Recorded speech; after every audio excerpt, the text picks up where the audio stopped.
지난 시간에는 한국계 스파이더 우먼인 실크를 알아봤는데요. 오늘은 스파이더맨의 트라우마이자 가장 사랑받는 캐릭터인 그웬 스테이시가 스파이더 우먼으로 거듭나는 이야기를 다뤄볼 생각입니다. 따라서 평소 그녀가 궁금하셨던 분들은 지금부터 이 방송을 주목해주세요. 스파이더 그웬은 스파이더버스의 타인 이슈인 엣지 오브 스파이더버스 2권에서 처음 등장한 인물로 본 세계관의 스파이더 우먼이 아닌 지구 65의 스파이더 우먼입니다. 그리고 이 세계에서는 피터 파커 대신 그웬 스테이시가 방사능 거미에 물리면서 스파이더 우먼이 되는데요. 그녀의 탄생 과정은 이렇습니다. 미드타운 고등학교의 학생인 그웬 스테이시는 친구인 메리 제인과 글로리 그랜트, 베티 브렌트 등과 함께 메리 제인스라는 락밴드를 결성하고 대부분의 시간을 락밴드에서 보냈는데요.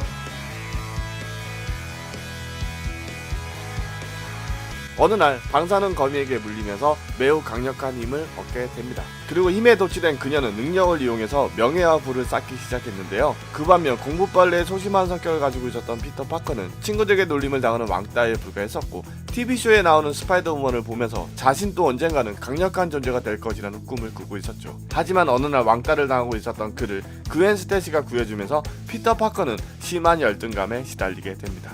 한 번만 더 건드렸던 봐. 내가 너희들한테 어떻게 하나. 야, 어떻게 스테이시가 너보다 더 남자답냐? 그리고 이 말에 분노한 피터 파커는 거미의 힘을 가진 스파이더 우먼처럼 강력한 힘을 얻기 위해서 끊임없이 재생하는 도마뱀을 연구하기 시작했고 그 결과 그는 리자드라는 괴물이 되어버리죠. 한심한 피터라고. 진짜 한심한 사람이 누군지 보여주지. 하지만 불안정한 실험은 그를 더욱 막다른 곳으로 몰기 시작했고 그 덕분에 그는 치명상을 입고 스파이더 우먼의 품 안에서 전 그냥 특별해지고 싶었어요 당신처럼 이라는 말과 함께 쓸쓸한 죽음을 맞이하게 됩니다. 그리고 리자드가 피터 파커였다는 사실을 모르는 사람들은 이때부터 스파이더 우먼을 맹비난을 하며 그녀를 범죄자로 몰고 갔으며 제이 조나 제임슨이 생명에 대한 경신은 결코 용납할 수 없습니다. 피터 파커의 죽음은 헛되지 않을 것입니다. 라는 말을 방송에 내보내면서 스파이더 우먼은 공식적인 범죄자가 되어버리죠. 또한 그웬 스테이시의 아버지이자 경찰 지서장이었던 조지 스테이시가 본격적으로 스파이더 우먼을 뒤쫓으면서 그웬 스테이시는 더욱 궁지로 물리게 됩니다. 하지만 피터 파커의 죽음으로 큰 힘에는 큰 책임감이 따른다는 진리를 깨달은 그녀는 이때부터 자신의 명예를 되찾고 죄책감을 덜어주기 위해서 범죄자들을 잡는 자경단으로 활동하게 되는데요. 재밌게도 그녀가 경찰에게 쫓기고 시민들에게 욕을 먹는 모습은 본 세계관의 스파이더맨과 매우 닮아있죠. 그리고 수시로 수다를 떠는 그녀의 모습은 발랄하다 못해 까칠한 소녀의 이미지도 보여주고 있는데요. 이건 스파이더 그웬만의 장점이자 매력이 아닐까요? 손들어! 워워 간 떨어지는 줄 알았네. 진정하세요 아저씨. 꼼짝 말라니까! 나한테 총을 쏴? 나한테 총을 쐈겠다? 참고로 스파이더 그웬의 세상은 본 세계관과 다르기 때문에 히어로들의 모습도 조금씩 다르게 그려지고 있는데요. 먼저 본 세계관에서 데어데블로 유명한 맷 모독은 킹핀의 부하로 등장하며 핸드의 닌자들을 이용해서 끊임없이 스파이더 그웬을 괴롭히는 인물로 등장합니다. 그리고 신디 문은 우리가 알고 있는 실크가 아닌 실크라는 범죄 조직의 리더이며 그녀는 그웬 스테이시가 거미의 힘을 얻는데 결정적인 역할을 하게 되죠. 과거 실드에서 거미를 연구하는 신디문은 제시카 두루라는 요원이 방사능에 중독되자 오랜 연구 끝에 제시카 두루를 치료하는 데 성공하게 됩니다. 그리고 그녀는 에이전트 77로 이름을 바꾼 제시카 두루와 함께 실드를 배신하고 또 다른 음모를 꾸미다가 결국 캡틴 아메리카에게 패배를 하게 되는데요. 이때 그녀가 빼돌린 방사능 거미가 그웬 스테이시를 물면서 스파이더 그웬이 탄생하게 된 것이죠. 그리고 신디문은 에이전트 77과 함께 실크라는 조직을 결성하면서 스파이더 그웬의 대표 악당이 되었으며 악당임에도 불구하고 멋진 코스튬 때문에 애인인 맷 머독과 함께 인기가 많은 편이죠. 또한 퍼니셔는 본 세계관과 마찬가지로 학살자로 등장하지만 아무래도 스파이더 그웬과 싸우려면 조금 더 강력한 무기가 있어야 되기 때문에 머신이었다는 경력을 가지고 있으며 역시 스파이더 그웬을 괴롭히는 악당으로 등장하죠. 마지막으로 캡틴 아메리카는 최초의 아프리카계 미국인으로 현재는 스티브 로저스가 아닌 사만다 윌슨의 직책을 수행하고 있는데요. 미국 정부를 위해서 일한다는 것과 하이드라와 나치들과 싸웠다는 점에서 캡틴 아메리카와 매우 닮아있죠.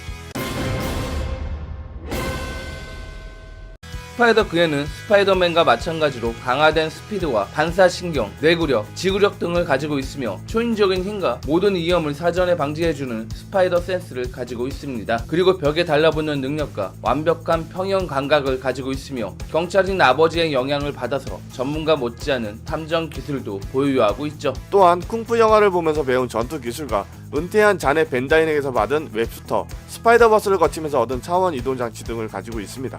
즉 스파이더 그에는 탐정 기술과 차원 이동 장치, 드럼 연주를 빼면 본 세계관의 스파이더맨과 거의 흡사하다고 보시면 됩니다.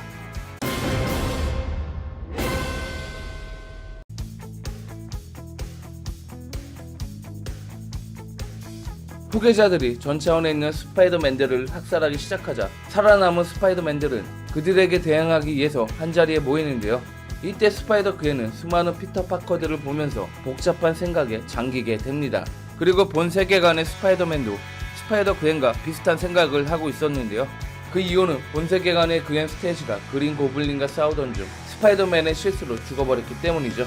그리고 스파이더 그앤의 세계에서는 피터 파커가 리자드가 되면서 비참한 최후를 맞이했기 때문에 그들의 눈에 비친 스파이더맨은 트라우마이자 아픈 기억이었을 겁니다. 그래서 본 세계관의 스파이더맨은 스파이더 그앤을 전쟁에 참여시키지 않으려고 했는데요. 이후 그녀도 자신과 비슷한 경험을 했다는 것을 깨닫고 결국 그들은 서로를 지켜주기로 약속하게 되죠. 난 내 세계의 그앤 스테이시를 지켜주지 못했어.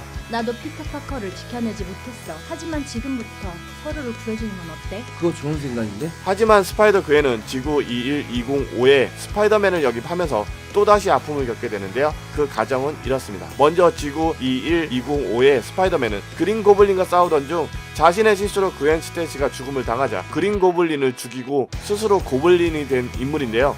얼마 후 스파이더 그앤이 찾아와서 자신도 비슷한 경험을 했으며 다른 스파이더맨들과 함께 그동안의 잘못을 바로잡자는 말을 하자 그는 자신의 잘못을 깨닫고 진정한 히어로가 될 결심을 하게 됩니다. 하지만 안타깝게도 뒤따라온 후계자가 그들을 공격하면서 스파이더 그앤이 큰 상처를 입게 되자 죽지마 제발 또 이럴 수는 없어. 그 모습에 분노한 스파이더맨은 그녀를 구하기 위해서 후계자와 싸우는 것을 선택하게 되죠. 그리고 치열한 싸움 끝에 결국 스파이더맨은 죽음을 맞이하는데요. 이때 그앤 스테이시를 구하고 죽은 스파이더맨은 매우 행복한 표정을 짓고 있지만 그 반면 또다시 이 상황을 재현해야만 하는 그앤 스테이시의 모습은 보는 사람으로 하여금 분노와 슬픔을 자아내게 됩니다. 아무튼 스파이더 그앤은 작가들이 만들어 놓은 불운 속에서 불쌍한 모습을 연출하긴 했지만 사고를 치고 다니는 실크와는 달리 자신의 목을 톡톡히 하는 히어로로 그려지고 있기 때문에 사실 스파이더버스의 승자는 그녀라고 할 수 있겠죠. 그래서 스파이더버스가 끝나고 그녀를 모델로 한 코믹스와 피규어, 게임, 애니메이션 등이 쏟아지고 있으며 코스프레까지 활발하게 이루어지면서 스파이더 그앤은 최고의 인기를 구사하고 있죠.